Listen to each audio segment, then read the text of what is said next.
نحمده ونعوذ بالله من شرور أنفسنا ومن سيئات أعمالنا من يهد الله فلا مضل له ومن يضلل فلا هادي له ونشهد أن لا إله إلا الله وحده لا شريك له ونشهد أن سيدنا وسندنا وحبيبنا وطبيبنا وطبيب قلوبنا ومولانا محمدا عبده ورسوله صلى الله تعالى عليه وعلى آله وأصحابه وبارك وسلم. أما بعد فأعوذ بالله من الشيطان الرجيم. بسم الله الرحمن الرحيم. وإذ ابتلى إبراهيم ربه بكلمات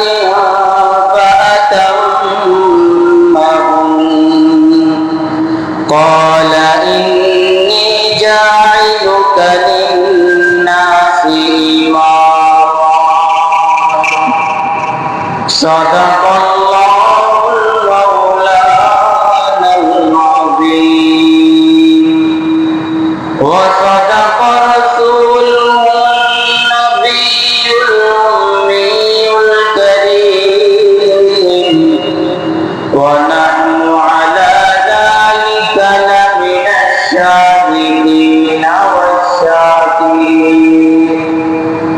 والحمد لله رب العالمين. সকলে দরুদ শরীফ اللهم صل على محمد وعلى آل محمد كما صليت على إبراهيم وعلى إنك حميد مجيد. اللهم بارك على محمد وعلى آل محمد كما باركت على إبراهيم وعلى آل إبراهيم إنك حميد مجيد. آمنت بالله. মহান আল্লাহ পাকের দরবারে লাখ কোটি শুকর আর সুজুদ যে আল্লাহ রব্বুল আলামিন পবিত্র জিলহজ মাস জুমার দিন জুমার নামাজ আদায় করার উদ্দেশ্যে আমাদেরকে মসজিদে আসার তৌফিক দান করেছেন। এই কারণে দিল থেকে শুকরিয়া আদায় করি। সকলেই বলি আলহামদুলিল্লাহ। ইব্রাহিম নবী আলাইহিস সালাতু ওয়াস সালামের কাছ থেকে আল্লাহ তাআলা ছোট বড় প্রায় 70টা পরীক্ষা নিয়েছেন। কতটা? একটু জোরে আওয়াজ করে বলি সুবহানাল্লাহ। ছোট বড় মোট পরীক্ষা নিয়েছেন 70টা পরীক্ষা নিয়েছেন। প্রত্যেকটা পরীক্ষার মধ্যে ইব্রাহিম আলাইহিস সালাতু ওয়াস সালাম সর্বোচ্চ নাম্বার পেয়ে পাস করেছেন। প্রত্যেকটা পরীক্ষা। এর মধ্যে থেকে আল্লাহ সুবহানাহু ওয়া তাআলা বড় বড় 3টা পরীক্ষা ইব্রাহিম নবী আলাইহিস সালাতু ওয়াস সালামের কাছ থেকে পরীক্ষা নিয়েছেন। 3টা পরীক্ষার মধ্যে ইব্রাহিম আলাইহিস সালাতু ওয়াস সালাম সর্বোচ্চ নাম্বার পেয়েছে। আমাদের প্রতিষ্ঠানগুলোর মধ্যে দেখবেন বৎসরিক 3টা পরীক্ষা। বৎসরিক কয়টা পরীক্ষা? 3টা পরীক্ষা হয়। এরপরে প্রতি মাসিক একটা পরীক্ষা হয়। প্রতি মাসে কি হয়? পরীক্ষা। মাসিক পরীক্ষাতেও যারা ভালো রেজাল্ট করে এদেরকে কোনো ফলাফল পুরস্কার দেওয়া হয় না। প্রথম সাময়িক, দ্বিতীয় সাময়িক পরীক্ষাতেও তেমন পুরস্কার দেওয়া হয় না। কিন্তু ফাইনাল পরীক্ষার পরে যারা ক্লাসের 1 নাম্বার হয়, মেধার তালিকায় যারা সর্বোচ্চ নাম্বার পায়, তাদেরকে কি করা হয়? সবাই বলেন, পুরস্কার দেওয়া। ইব্রাহিম নবী আলাইহিস সালাতু ওয়াস সালামের কাছ থেকে আল্লাহ তাআলা ছোট বড় 70টা পরীক্ষা নিলেন। এর মধ্যে বড় বড় 3টা পরীক্ষা ইব্রাহিম নবী আলাইহিস সালাতু ওয়াস সালামের কাছ থেকে নিলেন। আল্লাহর হুকুমে ইব্রাহিম আলাইহিস সালাতু ওয়াস সালাম 3 পরীক্ষায় সর্বোচ্চ নাম্বার পেয়েছেন। সর্বশেষ পরীক্ষা ছিল হযরত ইসমাঈল আলাইহিস সালাতু ওয়াস সালামকে জবাই করার মাধ্যমে। আল্লাহ তাআলা সেখানেও ইব্রাহিম আলাইহিস সালাতু ওয়াস সালামের অবস্থা দেখে পরীক্ষাতে ইব্রাহিম আলাইহিস সালাতু ওয়াস সালাম পাস করলেন। আল্লাহ তাআলা ঘোষণা করলেন, কদ সাদ্দাকাতার রুইয়া, ইব্রাহিম তুমি যেটা স্বপ্নে দেখেছো এটা বাস্তব হয়েছে, ঠিক আছে।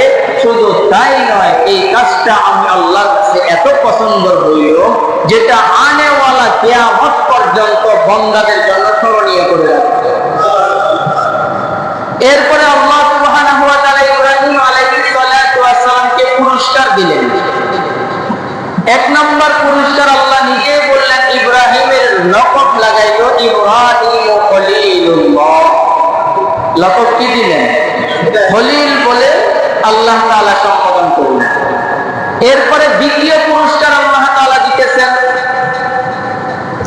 মিল্লাতা আবিকুম ইব্রাহিম। 2 নম্বর, আমি তোমাকে মুসলিম জাতির পিতা বানাইলাম। যেই জাতির পিতা বানাইলাম ওই জাতির নাম কি আল্লাহ নিজে রাখতেছেন, হুয়া সাম্মাকুমুল মুসলিমিন।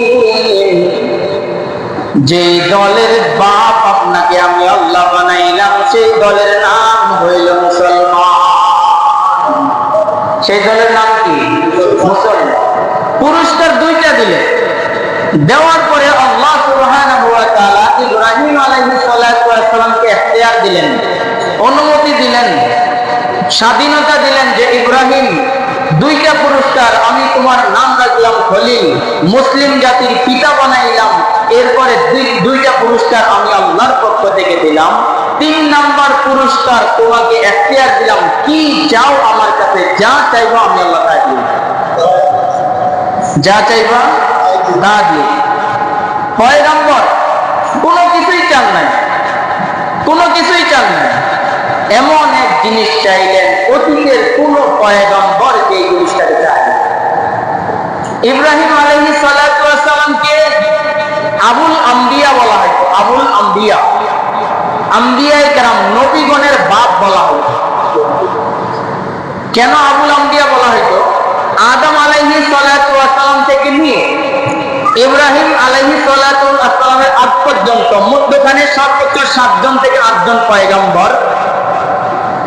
এরা অন্য বংশের। ইব্রাহিম আলাইহিস সালাতু ওয়াস সালাম থেকে নিয়ে আখেরি নবী মুহাম্মদুর রাসূলুল্লাহ সাল্লাল্লাহু আলাইহি ওয়াসাল্লাম, এর মধ্যখানে যত পয়গম্বর দুনিয়ায় আসেন প্রত্যেকজন ইব্রাহিম আলাইহিস সালাতু ওয়াস সালামের বংশ থেকে আসেন। এই কারণে ইব্রাহিম আলাইহিস সালাতু ওয়াস সালামের লকব ছিল আবুল আম্বিয়া, নবীগণের বাপ। তো ইব্রাহিম আলাইহিস সালাতু ওয়াস সালাম, আল্লাহ নিজেই ইব্রাহিমকে পুরস্কার দিলেন। 1 নম্বর, তোমাকে খলিল বানাইলাম, আমি আল্লাহর বন্ধু বানাইলাম। 2 নম্বর, মুসলিম জাতির পিতা তোমাকে বানাইলাম। আর একটা তোমার পুরস্কারের ব্যবস্থা আছে, যেটা তুমি চাইবা আমি আল্লাহ দিব। ইব্রাহিম নবী আলাইহিস সালাতু ওয়াস সালামের এমন এক জিনিস চাইলেন, অতীতে যেটা কেউ চায় নাই, এমন এক জিনিসের দাবি করে গেছে। ইব্রাহিম আলাইহিস সালাতু ওয়াস সালাম দোয়া করেন, রব্বানা ওয়াবআস ফীহিম রাসূলাম মিনহুম ইয়াতলু আলাইহিম আয়াত ইয়াতলু আলাইহিম আয়াতিকা ওয়া ইউআল্লিমুহুমুল কিতাবা ওয়াল হিকমাতা ওয়া ইউযাক্কিহিম রব্বানা ওয়া বা'আস ফীহিম রাসূলাম মিনহুম। ইব্রাহিম নবী আলাইহিস সালাতু ওয়াস সালাম আল্লাহর কাছে দোয়া করলেন, যেই সন্তানকে আপনার রাস্তায় আপনি কুরবানি করতে বললেন, ইসমাঈল জবিহুল্লাহ, ও মালিক, আমার এই সন্তানের বংশে আপনার নবীদের মধ্য থেকে এমন একজন নবীকে আপনি পাঠান, যে নবী দুনিয়াতে আসার পরে 4টা দায়িত্ব পালন করবে। কয়টা? সবাই বলুন কয়টা? সমস্ত মুফাসসিরিনে কেরাম এই কথা বলেন। ইব্রাহিম পয়গম্বর ইসমাঈলের বংশে যে নবীকে চাইলেন, সেই নবী আর কেউ নয়, তিনি হলেন মুহাম্মাদুর রাসূলুল্লাহ সাল্লাল্লাহু আলাইহি ওয়াসাল্লাম। তিনি কে? বলেন না, সবাই বলেন কে? মুহাম্মাদুর রাসূলুল্লাহ সাল্লাল্লাহু আলাইহি ওয়াসাল্লাম। তো আল্লাহ তাআলা দোয়া কবুল করলেন। এবার নবীকে আনার জন্য কিছু প্রসেসিং এর ব্যবস্থা আছে। কাউকে নিয়ে আপনি একজন মেহমানকে দাওয়াত করছেন, মেহমানকে দাওয়াত করার পরে মেহমান আসার আগে কিছু প্রস্তুতি নিতে হয় কিনা? কথা বলেন। কিছু প্রস্তুতির ব্যাপার আছে। ইব্রাহিম নবী এই কথা বললেন যে আল্লাহ, এই পয়গম্বর এসে কাজ করবে 4টা। কয়টা কাজ? ইয়াতলু আলাইহিম আয়াতিক, আয় আল্লাহ আপনার আয়াতগুলোর তেলাওয়াত করবে, আপনার বরত্বের কথা বলবে, আপনার কথা স্মরণ করিয়ে দিবে। ইয়াতলু আলাইহিম আয়াতিকা ওয়া ইউআল্লিমুহুমুল কিতাব, আল্লাহ আপনি যেই কিতাব দিয়েছেন এই কিতাবের তালিম দিবে, কিতাবের শিক্ষা দিবে। ইয়াতলু আলাইহিম আয়াতিকা ওয়া ইউআল্লিমুহুমুল কিতাবা ওয়াল হিকমা, এবং ওই নবীর সুন্নতকে শিক্ষা দিবে, হিকমত শিক্ষা দিবে। ওয়া ইউযাক্কিহিম, আত্মশুদ্ধি করাবে। কয় কাজ? বলেন কয় কাজ? 1 নাম্বার আপনার বরত্বের কথা বলবে, 2 নাম্বার আপনার কিতাবের তালিম দিবে, 3 নাম্বার নবীর সুন্নতকে শিখাবে, 4 নাম্বার ওই নবীর কাজ হবে মানুষকে আত্মশুদ্ধি করবে।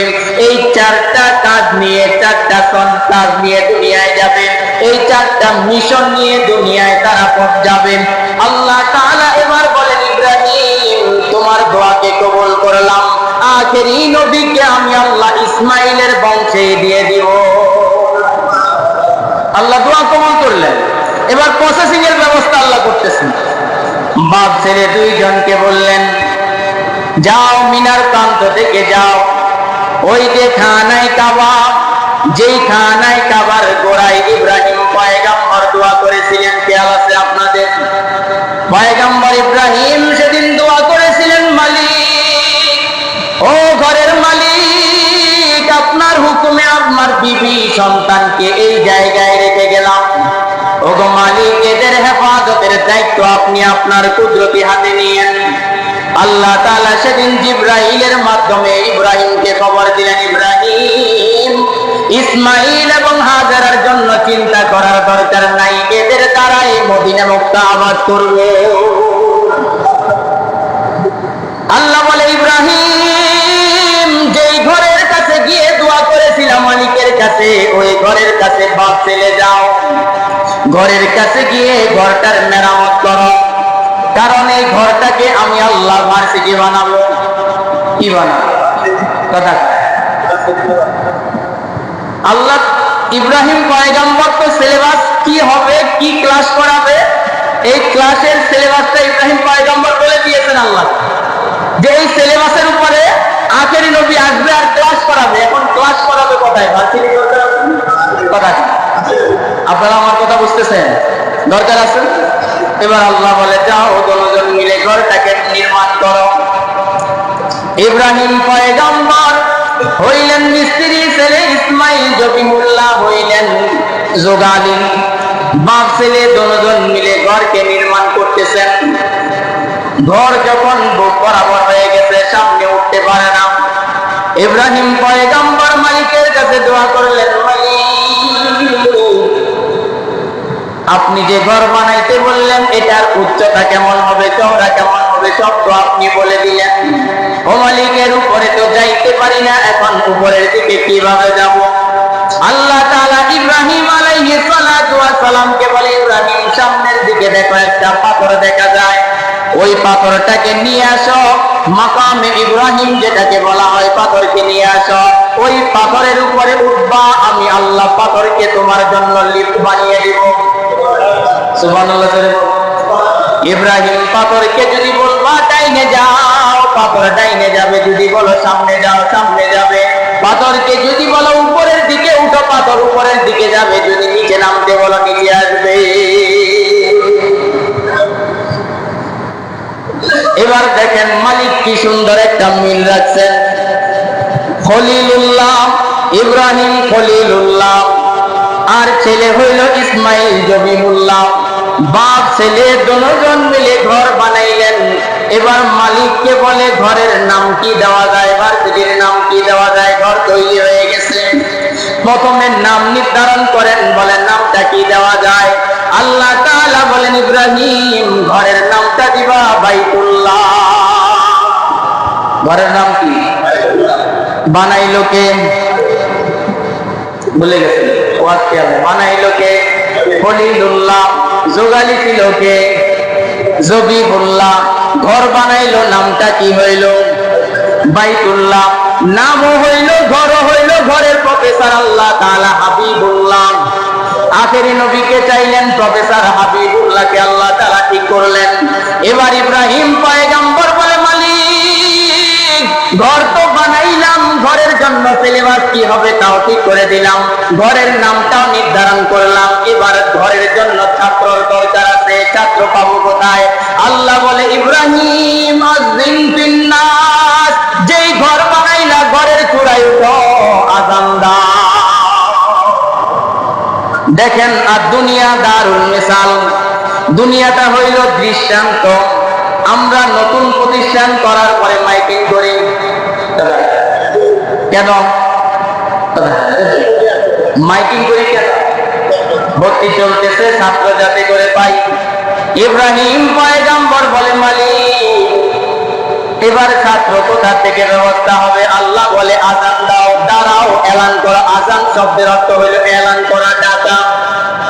আযান শব্দের অর্থ হইল ডাকা, এলান করা। ইব্রাহিম দাঁড়াও, আযান দাও, ডাকো, পুরা দুনিয়ার মানুষদেরকে ডাকো, ঘরের দিকে মানুষকে তলব তলব করো। ইব্রাহিম পয়গম্বর বলে, ওই জায়গায় দাঁড়ায়া ইব্রাহিম পয়গম্বর আযান যখন দিলেন, এই আযানটা আল্লাহ তাআলা কিয়ামত পর্যন্ত যাদের কানের মধ্যে পৌঁছাইছে, আল্লাহ তাআলা তাদেরকে বাইতুল্লাহ না গিয়ে দুনিয়া থেকে বিদায় নিবেন না। কিয়ামত পর্যন্ত যে আযান যার কানের মধ্যে গেছে, সে বাইতুল্লাহ জিয়ারত করে না করে মরবে না। এটা আপনারা দেখেন নাই, 2 দিন আগের ঘটনা, লিবিয়ার এক কি জানে বলে আমের একজন যুবক, লিবিয়ার এক যুবক আমের, আপনারা সোশ্যাল মিডিয়ায় দেখছেন, মাত্র 2 দিনের আগের কথা, বেশি দিন হয়। এই আমের হজের জন্য লিবিয়া এয়ারপোর্টে আসছে, এখান থেকে মক্কার দিকে আসবে। লিবিয়া এয়ারপোর্টে আসার পরে যে কোনো নামের মধ্যে একটু সমস্যা হওয়ার কারণে প্রসেসিং কাউন্টার, যেখান থেকে সামনের দিকে যাওয়ার অনুমতি দেয়, এই জায়গায় এসে আটকে গেছে। বিমান ছাড়ার সময় হয়ে গেছে। বিমান এক পর্যায়ে বিমানের দরজা বন্ধ করে দিল। পাইলটকে বারবার বলার পরে পাইলট বিমানের দরজা খুলে নেয়। পাইলট তাকে রেখে রওনা হয়ে গেছে। আমিরকে রিসিপশনের মানুষরা বলতেছে যে আপনি চলে যান, এবার মনে হয় আপনার হজ করা হবে না, আগামীবার ট্রাই করিয়েন। আমির বলতেছে যে না, আমি হজ করব, আমার ইয়াকিন, আমার বিশ্বাস আল্লাহ আমাকে নিবেন। সুবহানাল্লাহ জোরে বলেন। তো আমার ইয়াকিন, বিশ্বাস আল্লাহ আমাকে নিবেন, আমি হজ করব। আল্লাহর বান্দা এয়ারপোর্ট থেকে আসে নাই, এয়ারপোর্টে বসে আছে। বিমান উড়াল দিছে মাত্র, কয়েক মিনিট পরে সিগন্যাল আসতেছে বিমানের কি সমস্যা, তাড়াতাড়ি ল্যান্ড করা হয়। বিমান ঘুরে আবার কি যেন বলে লিবিয়া এয়ারপোর্টে ল্যান্ড করছে। ল্যান্ড করার পরে পরীক্ষা করে দেখতেছে কোনো সমস্যা নেই। এই ফাঁকে আমের বলতেছে, তাহলে আমি যেহেতু বিমান নামছে, একটা উচিত আমি উঠি, তাও তাকে উঠতে দেয়নি। আবার বিমান উড়াল দিচ্ছে। আবার কিছু দূর ঘোরার পরে আবার একই সময় আবার এসে ল্যান্ড করে পরীক্ষা করে দেখতেছে কোনো সমস্যা নেই। একবার, দুইবার, তিনবার এরকম হওয়ার পরে বিমানের পাইলট বলতেছে যে যাত্রী নিচে আছে আমের নাম, একে বিমানে উঠাও, না হলে বিমান যাবে না সামনে। তো একে উঠাও, না হলে বিমান সামনের দিকে যাবে না। আল্লাহর বান্দাকে নিয়ে বিমান জিদ্দা এয়ারপোর্টে ল্যান্ড করছে। তো আল্লাহ যাকে কবুল করবে, ঈমান ও ইখলাস যদি ঠিক থাকে, আল্লাহ সেই জায়গায়, কথা কয় না রে ভাই, বেশি দিনের ঘটনা না, এই 2 দিন আগের ঘটনা। আল্লাহ এটার দ্বারাই আল্লাহ আমাদেরকে বুঝাইতেছে, বান্দা আমার কাছে চাও, আমি আল্লাহ দিতে প্রস্তুত। বিশ্বাস রাখো, ইয়াকিন রাখো, আল্লাহ তাআলা যা বান্দা যা চাইবে, আল্লাহ মুমিনের দোয়া কোনোদিন ফেরত করবে না। এর বিশ্বাস ছিল যে আল্লাহ আমাকে নিবে। এই কারণে এই যে ইব্রাহিম আলাইহিস সালাতু ওয়াস সালাম আযান দিলেন, এই আযানের ডাক যার কানে গেছে, কিয়ামতের আগেও যদি হয় সে বাইতুল্লাহ জিয়ারত না করে কবরে যাবে। আল্লাহ যেন আমাদেরকে সেই আযানের ডাকটাকে আমাদের কানে পৌঁছায়। একটু জোরে আমিন বলেন না। তো এবার ঘর বানানো শেষ, বাইতুল্লাহ বানাইলেন। খলিলুল্লাহ, জবিহুল্লাহ বাপ ছেলে দুজন মিলে ঘর বানাইলেন বাইতুল্লাহ। ছাত্র তলব করার জন্য আল্লাহ তাআলা ডাক দিতে বললেন, ডাক দাও, আযান দিলেন। বাইতুল্লাহ বানানোর পরে এবার আল্লাহ তাআলা বলেন, এই বাইতুল্লাহর যে ধারক বাহক হবে, বাইতুল্লাহ যে নিয়ন্ত্রণ করবে, প্রফেসর হবে, এই বাইতুল্লাহ প্রফেসরের নাম হইল হাবিবুল্লাহ। নাম কি? এবার আরো মজার বিষয় একটু খেয়াল করে দেখেন, প্রফেসর হইল হাবিবুল্লাহ। এবার আল্লাহ তাআলা বলেন, ও পয়গম্বর ইব্রাহিম, আপনি যেই সিলেবাস আমাকে দিয়েছেন, সেই সিলেবাস অনুযায়ী যেই কিতাবটাকে আমি আল্লাহ তৈরি করেছি, আমার হাবিবুল্লাহ যেই কিতাবটাকে উম্মতের সামনে পড়াবে, সেই কিতাবটার নাম দিলাম আমি আল্লাহ কিতাবুল্লাহ। নাম কি হইল? এবার ইব্রাহিম পয়গম্বর বলে, মালিক সবই তো বুঝলাম, আমি মিস্ত্রি ছিলাম খলিলুল্লাহ, আমার যোগালি ছিল জবিহুল্লাহ, ঘর বানাইলাম বাইতুল্লাহ, কিতাব দিলেন কিতাবুল্লাহ, প্রফেসর হইল হাবিবুল্লাহ। ও আল্লাহ, এই প্রতিষ্ঠানের ছাত্র যারা হবে তাদের নামটা কি একটু আপনি বলে দেন। এবার আমার আল্লাহ এটাও বলে দিতেছেন, উলাইকা হিজবুল্লাহ। ওই প্রতিষ্ঠানের ছাত্র যারা হবে, এরা হবে হিজবুল্লাহ, আল্লাহর দল। কার দল? কথা কয় না, কার দল? এখন তো আমাদের সামনে হিজবুল্লাহ নামটাও ভয়ঙ্কর হয়ে গেছে, হ্যাঁ, আতঙ্কের হয়ে গেছে না? আমরা যদি বলি তালেবান, তালেবান শব্দটা আমাদের কাছে ভয়ানক হয়ে গেছে, হিজবুল্লাহ শব্দটা আমাদের কাছে ভয়ানক হয়ে গেছে। এগুলা ফার্সি শব্দ, হিজবুল্লাহ আরবি শব্দ। এ মুসলমান, আমরা দাবি করি আমরা আল্লাহর দল। কার দল? এটার আরবি হইল হিজবুল্লাহ। এটা আরবি কি? তালেবান। তালেবান যাদেরকে বলি, তলব করনেওয়ালা, যারা অনুসন্ধান করে তাদেরকে বলে তালেবান। যারা আল্লাহর দ্বীনের অনুসন্ধান করে তাদেরকে বলা হয় তালেবান। এবার বলেন তো দেখি, আমরা আল্লাহর দ্বীনের অনুসন্ধানে থাকি কিনা? তালেবান আমরা সবাই, ভাই কথা কয় না, তালেবান আমরা সবাই। তো ইব্রাহিম পয়গম্বর ঘর বানাইলেন, আল্লাহ তাআলা আখিরি নবীকে সেখানকার জন্য কবুল করে নিলেন। আল্লাহ তাআলা পুরস্কার দিলেন। ইসমাইল পয়গম্বর থেকে এর মধ্যখানে কোন নবীকে আল্লাহ পাঠান নাই। আল্লাহ তাআলা সর্বশেষ আখিরি নবী, প্রধান বক্তা যিনি হবেন, উম্মতের কান্ডারি যিনি হবেন, উম্মতের রাহবার যিনি হবেন, যিনি পুরা বিশ্বের জন্য রহমত হবেন, যিনার পরে আর কোন নবী আসবে না, সেই মুহাম্মদ রাসূলুল্লাহ সাল্লাল্লাহু আলাইহি ওয়াসাল্লামকে ইসমাইলের বংশে আল্লাহ পাঠাইলেন। মক্কি, মদনী, হাশেমি, মুত্তালিবী। মক্কি, মক্কার, হাশেমি, মক্কি, মদনী, হাশেমি, মুত্তালিবী। আল্লাহর রাসূলের পরিচয় ছিল 4টা, মক্কি, মদনী, হাশেমি, মুত্তালিবী। এই 4 পরিচয়ের অধিকারী আল্লাহর পয়গম্বর। আল্লাহর পয়গম্বরকে মক্কায় পাঠাইলেন, হাশেম গোত্রে পাঠাইলেন, মুত্তালিবের বংশের মধ্যে আল্লাহ তাআলা পাঠাইলেন। এই কারণে আল্লাহর পয়গম্বর আলাইহিস সালাতু ওয়াস সালাম বলেন, সাহাবায়ে কেরাম বলে, ইয়া রাসূলুল্লাহ কুরবানি করব কেন? বলে আমাদের বাবার স্মরণে, আমাদের বাবার সুন্নাত, এটার দ্বারা ইব্রাহিম ইসমাইলের জবের কথা মানুষের স্মরণ হবে। আল্লাহ পরীক্ষা কিভাবে নিয়েছেন বান্দার স্মরণ হবে। কারণ আল্লাহর পছন্দের যারা হয়, আল্লাহর মাহবুব যারা হয়, আল্লাহ তাআলা যুগে যুগে মাহবুবদের কাছ থেকে পরীক্ষা নিয়েছেন। যারা আল্লাহর পছন্দের হয়, যুগে যুগে আল্লাহ তাদের কাছ থেকে কি নিয়েছেন? পরীক্ষা দিতে রাজি না আপনারা? কথা কেন রে ভাই? পরীক্ষা দিতে রাজি না? বুঝলাম না, আপনারা কথা বলেন না, কি রাগ করে আসেন নাকি? পরীক্ষা দিতে রাজি আছেন তো? অনেক পরীক্ষা আসবে, সব দিক দিয়ে পরীক্ষা আসবে। মুমিন বান্দার উপরে আল্লাহ পরীক্ষা নেবেন। ইসমাইল আলাইহিস সালাতু ওয়াস সালাম পরীক্ষায় পাস করলেন, আল্লাহ তাআলা সর্বোচ্চ পুরস্কার দিয়ে পুরস্কৃত করলেন। তো এই কারণে কুরবানি করা এটা আমাদের ইব্রাহিম আলাইহিস সালাতু ওয়াস সালামের সুন্নাত। আল্লাহ তাআলা প্রত্যেক পশমের বিনিময়ে বান্দাকে আল্লাহ তাআলা নেকি দান করেন। সুবহানাল্লাহ। এবার কুরবানি করবেন। কুরবানি কাদের উপরে ওয়াজিব? কুরবানি নিয়ে বিশেষ কিছু মাসালা ইনশাআল্লাহ আপনাদের সামনে বলার নিয়ত, গত শুক্রবারে কিছু বলেছিলাম, আরো কিছু বলার নিয়ত করেছি। সর্বপ্রথম বুঝবেন, খুব ভালো করে খেয়াল করবেন, এই মাসালাগুলো যদি বুঝেন তাহলে কুরবানি করতে সহজ হবে। আগে মাসালা জানতে হবে। অনেকে আমরা আছি মাসালাগুলো এই ব্যাপারে অবগত না, এই মাসালাগুলো শিখবেন। কুরবানি কাদের উপরে ওয়াজিব? কুরবানি কাদের উপরে ওয়াজিব? এই জিনিস 5 প্রকার ব্যক্তির উপরে কুরবানি ওয়াজিব। কয় প্রকার? কুরবানি ওয়াজিব হওয়ার জন্য শর্ত, কুরবানি ওয়াজিব হওয়ার জন্য শর্ত হইল 5টা।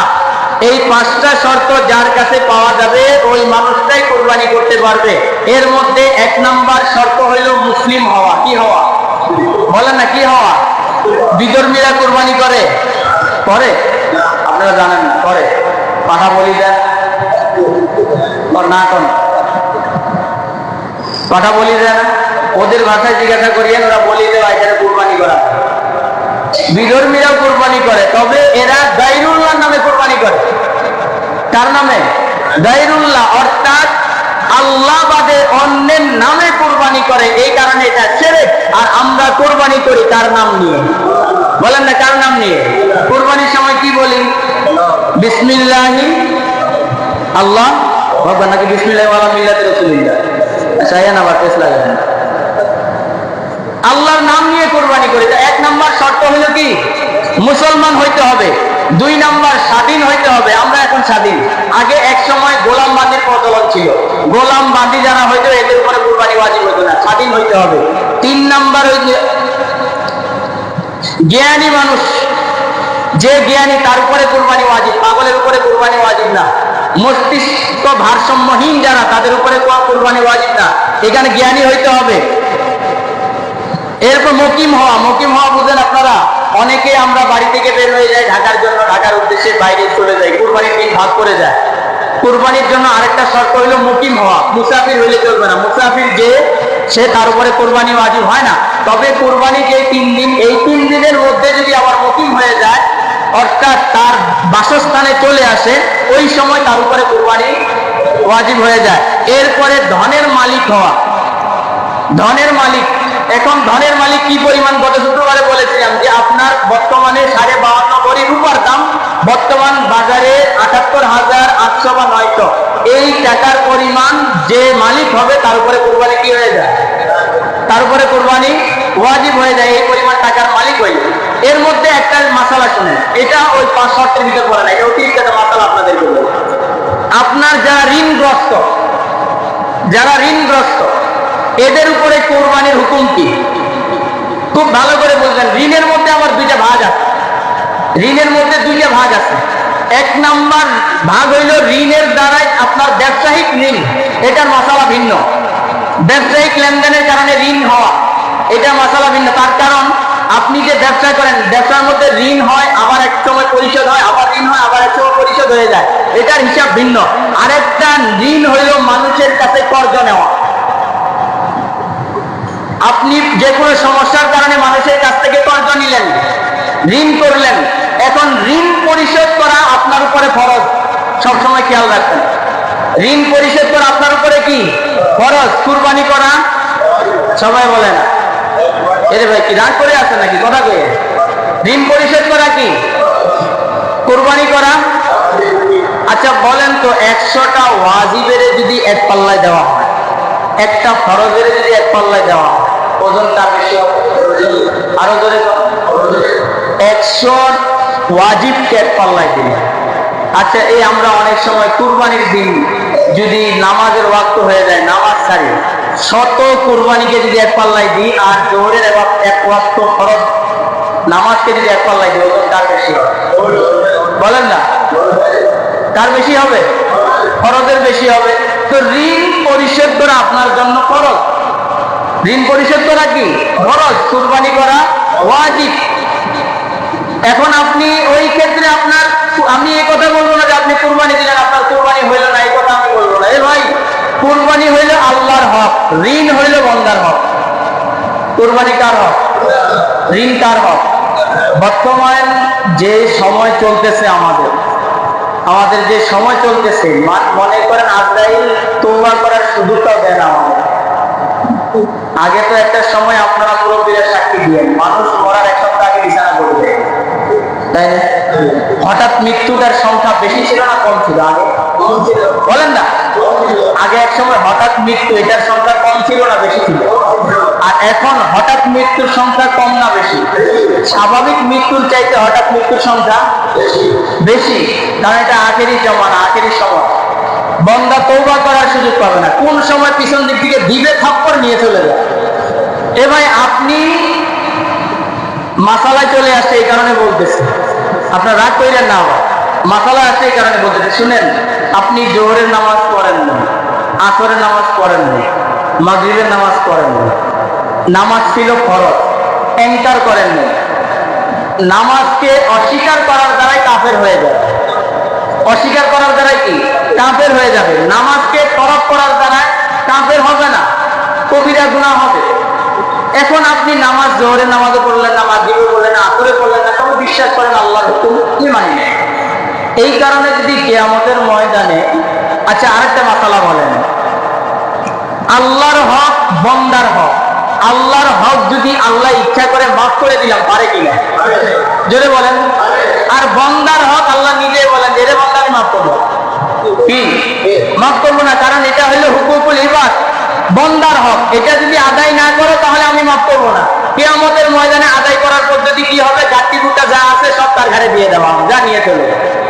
এবার গাট্টি গুটা দেওয়ার পরে আল্লাহ টাকা পাইতাম কি যেন 500, এই গাট্টি নেওয়ার পরে আমার কাছে আসছে 300, আরো 200 বাকি আছে। এবার কি করা? তাহলে তোর যে বাকি গাট্টিতে আছে গুনার গাট্টি, এটা তার ঘাড়ের উপর তুলে দে, কারণ এটা বান্দার হক, আমি আল্লাহ মাফ করবো না। আর আল্লাহর হক নামাজ পড়ি নাই, আল্লাহরে যদি কাকতি মিনতি করে বলে মালিক আপনার হক আসছিল মাফ করে দেন, ও নামাজ পড়ি নাই, দরকার ছিল পারি নাই করি নাই, আল্লাহ আপনি যদি মাফ না করেন, আদর করে বানাইলেন, মায়া করে বানাইলেন, আমাকে যদি আপনি জাহান্নামে দিয়ে দেন, আপনার কাছে ভালো লাগবে বলেন? আপনি বলেন ভালো লাগবে? এই ধরনের যদি আবদার করেন আল্লাহ মাফ করবে কিনা? কথা আবদার করে বললে আল্লাহ মাফ করবে কিনা? করবে। আল্লাহর হক আল্লাহ মাফ করে দিলে কেউ বাধা দেওয়ার, আর আল্লাহ যদি নামাজিকেও জাহান্নামে দিয়ে দেয়, কেউ বাধা দেওয়ার বলেন? সবাই বলেন, আছে কেউ বাধা দেওয়ার? আপনি গুনার পাহাড় নিয়ে কবরে গেছেন, আল্লাহ বলে আব্দুর রহিমকে আমি মাফ করে দিলাম। ফেরেশতারা যদি আন্দোলন করে মানি না, মানব না, এই আইন চলবে না, কথা বলে হ্যাঁ বেটা থাপড়ায়া সোজা করে দিব, ভাগ তোদের আইন চলবে না, এখানে আমার হুকুম করবে। ইনিল হুকমু ইল্লা লিল্লাহ, হুকুম চলবে আল্লাহ। কথা বুঝেন নাই? ওই যে কি যেন বলে বর্তমানে আপনার ওই নারী কমিশন, এরা কি যেন বলে আন্দোলন তুলছে, বা আমাদের দাবি মানতে হবে, এবার মানতে হবে। এরা দাবির ভিতরে আরেকটা দাবির কথা শুনবেন, মজার একটা দাবি আছে এদের দাবির ভিতরে, মজার এক ভয়ঙ্কর দাবি আছে এদের দাবির ভিতরে। এক দাবি হইলে আপনি বিয়ে করছেন না, এটা রাখেন, বিয়ে করেন নাই, এখন বিয়ের পরে আপনি আপনার স্ত্রীর সাথে মিলন করবেন, আপনার স্ত্রী রাজি না। খুব ভালো করে বুঝেন, আপনার স্ত্রী কি না? রাজি না। আপনি জোর করে তার সাথে কি তার আপনার হক আপনি আদায় করছেন, এটা নাকি জেনা হবে, ধর্ষণ হবে।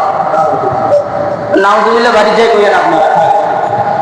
আপনি আপনার বিবিকে জোর করছেন, এটা নাকি ধর্ষণ হবে। আপনার বিবিকে এটা করে মামলা করে, মামলা বাধ্যগত নিতে হবে, বাধ্যতামূলক নিতে হবে ধর্ষণের মামলা। আইন যে কোন জগতে আসলাম। আর এই আইনটা মাথায় আসলে কেমনে, এই দাবিটা এদের মাথায়। আর দেখছেন না আপনারা, চেহারা দেখেন নাই এক একজন যারা দাবি নিয়ে গেছে, পুরুষ না মহিলা, হিজলা দেখলেও বোঝা যায় যে এরা হিজলা। হিজলাদেরকে দেখলেও বোঝা যায় যে এরা হিজলা। এদের ওই হাতের তালি চলন ফিরনে বোঝা যায় এটা কি হিজলা। কিন্তু এরা যারা দাবি নিয়ে গেছে, এরা পুরুষ না মহিলা না হিজলা, কোনোটাই বোঝা যায়। আল্লাহ এদের চক্রান্ত থেকে হেফাজত করুক আমাদের। তো আল্লাহর হক আল্লাহ মাফ করলে মাফ করতে পারে, কিন্তু বন্দার হক, এরে ভাই বন্দার হক মাফ করবে না। তো বলতেছিলাম যে এই কথাটা, আপনি ঋণগ্রস্ত, আপনি ঋণগ্রস্ত, আপনি আপনার ঋণকে পরিশোধ করা আপনার উপরে ফরজ। কুরবানি তো ওয়াজিব, কিন্তু আপনার ঋণ পরিশোধ করার পরে যদি আপনার সম্ভব হয় তখন আপনি কুরবানি দেন। তখন কুরবানির ঋণের বোঝা মাথায় রাখবেন। কুরবানি দেওয়ার জন্য আপনি কি যেন আনন্দ উল্লাস করবেন, কিন্তু ঋণের বোঝাকে আপনি হালকা করবেন না, ভাই এটা জায়েজ নেই। এই কারণে ঋণ ফরজ। তো ঋণ দুই প্রকার। আবার যারা অনেকে আপনারা ব্যবসায়ী ভাইরা এখানে আছেন, আপনারা আবার বুঝলেন না, ব্যবসায়িক ক্ষেত্রে ঋণটা হলো ভিন্ন, এটা লেনদেনের কারণে ঋণ হয়ে যায়, এটা ভিন্ন হিসাব। তো এই কারণে ধনী হইতে হবে। এবার আছেন আমাদের পরিবারে, যৌথ পরিবারে আমরা যৌথ ফ্যামিলিতে কুরবানি আদায় করি। যৌথ ফ্যামিলি, আমরা যৌথ ফ্যামিলিতে কুরবানি আদায় করি। যৌথ ফ্যামিলির ভিতরে দুইটা ভাগ আছে, খুব ভালো করে বুঝবেন। এক নাম্বার, আপনি যৌথ ফ্যামিলি, সবাই আপনারা ইনকাম করেন ঠিক, কিন্তু যৌথ ফ্যামিলির মধ্যে আপনাদের জমি জায়গা যা কিছু আছে সব আপনাদের বাবা জীবিত, বাবার নামে আছে, এখনো বন্টন নামা হয় নাই, একই ডেক্সিতে আপনারা খানা খান। ওই ক্ষেত্রে শুধু বাবার উপরে কুরবানি ওয়াজিব হবে। ওই ক্ষেত্রে কি বাবার উপরেই কুরবানি ওয়াজিব হবে। যৌথ ফ্যামিলি আরেকটা হলো, আপনারা বাপ নাই, ভাইরা আছেন, একই সাথে আছেন, আলাদা আলাদা ইনকাম করেন, যৌথ ফ্যামিলি হয় কিন্তু জমিরও এখনো বন্টন হয় নাই। ওই ক্ষেত্রে আপনাদের যৌথ ফ্যামিলির যে জমি জায়গা আছে, সম্পত্তি আছে, এগুলাকে বন্টন করলে যার ভাগে যে পরিমাণ যাবে, যাওয়ার পরে হিসাব করে দেখবেন ওই পরিমাণ টাকা আসার কারণে যদি তার নেশাব পরিমাণ মাল হয়ে যায়, তাহলে প্রত্যেকের উপরে কুরবানি ওয়াজিব হবে, প্রত্যেকের উপরে কুরবানি ওয়াজিব হবে। তাহলে যৌথ ফ্যামিলির মধ্যে কয় ভাগ বললাম? বাবা যদি জমি জায়গা বন্টন না করে থাকে, ছেলেরা ইনকাম করলেও কুরবানি শুধু বাবার উপরে ওয়াজিব হবে। আর বাবা দুনিয়া থেকে বিদায় নিয়ে চলে গেছে, যৌথ ফ্যামিলি আছে, আলাদা আলাদা ইনকাম করে, তবে খাওয়া দাওয়া এখানে, ওই ক্ষেত্রেও নেশাব পরিমাণ মালের মালিক যেই হবে তার উপরে কুরবানি ওয়াজিব হয়ে যাবে। খেয়াল করবেন। এরপরে আপনার স্ত্রী সন্তানের উপরে কুরবানি ওয়াজিব কিনা। আপনার স্ত্রী যদি নেশাব পরিমাণ মালের মালিক হয়, অথবা আপনার ছেলে যদি নেশাব পরিমাণ মালের মালিক হয়, ওই সময় ছেলের উপরে স্ত্রীর উপরে কুরবানি ওয়াজিব হয়ে যায়। স্ত্রীরা নেশাব পরিমাণ মালের মালিক কিভাবে হয়? আপনার স্ত্রীর কাছে বর্তমান সময়ে এক ভরি স্বর্ণের দাম, বলেন সবাই বলেন, এক ভরি স্বর্ণের দাম মিনিমাম লাখের উপরে। মিনিমাম কি লাখের উপরে? লাখের নিচে তো না, হ্যাঁ, 2.5 লাখ টাকা, অনেক। বর্তমান এক ভরি স্বর্ণের দাম, কিন্তু কুরবানি ওয়াজিব হওয়ার জন্য মালিক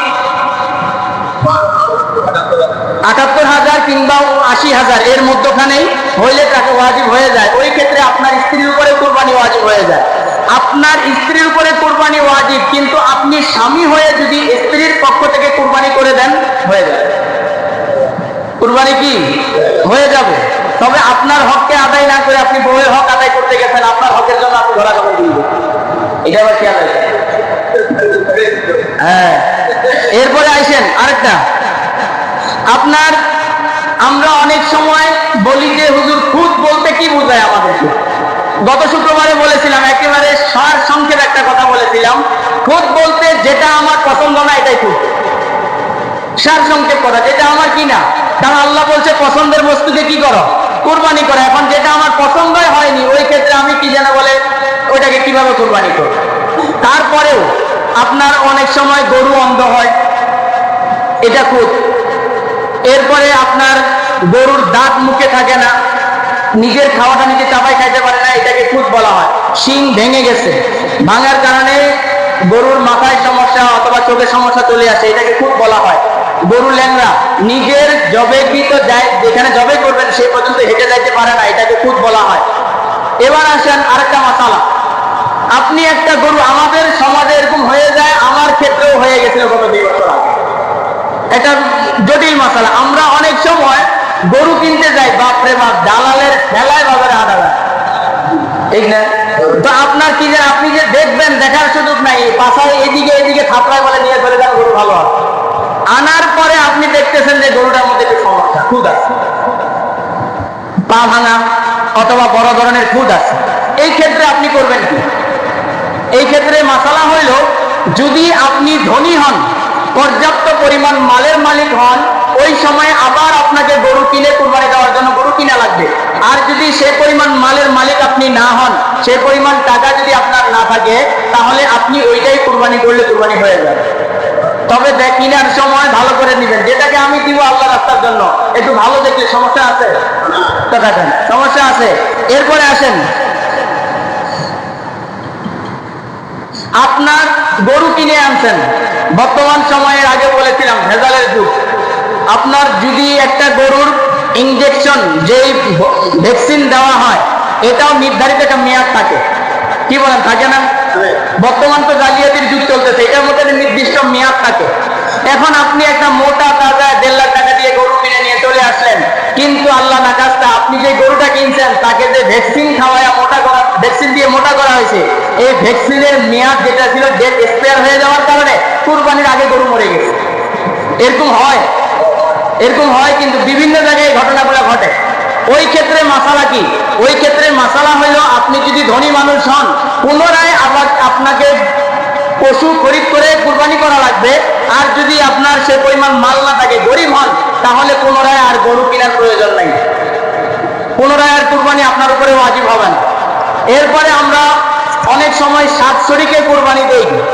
7 শরীকে কুরবানি দেওয়ার পরে, আগে বললাম যে আজরাইল তো আমাদের পিছনে সবসময় ধাওয়া করতেছে, কোন সময় বাড়ি বাড়ি নিয়ে চলে যায় জানা নেই। তো 7 শরীকের ভিতরে কুরবানির আগে 1 শরীক মারা গেছে, ওই ক্ষেত্রে কি করবেন আপনারা? আমার কথা বুঝতেছেন? 7 শরীকের মধ্যে 1 শরীক কি হয়ে গেছে, কুরবানির আগে মারা গেল। ওই ক্ষেত্রে কি করবেন? ওই ক্ষেত্রে 2 সুরত। এক সুরত হইল, আপনার কুরবানির যে শরীক মারা গেল, তার ওয়ারিস যারা আছে, এরা যদি অনুমতি দিয়ে দেয়, তাহলে আপনি কুরবানি করতে পারবেন, কুরবানি সবার হয়ে যাবে।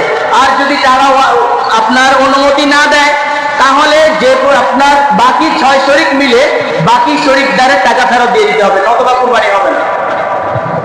এই মাসালাগুলা খেয়াল রাখবেন ইনশাআল্লাহ।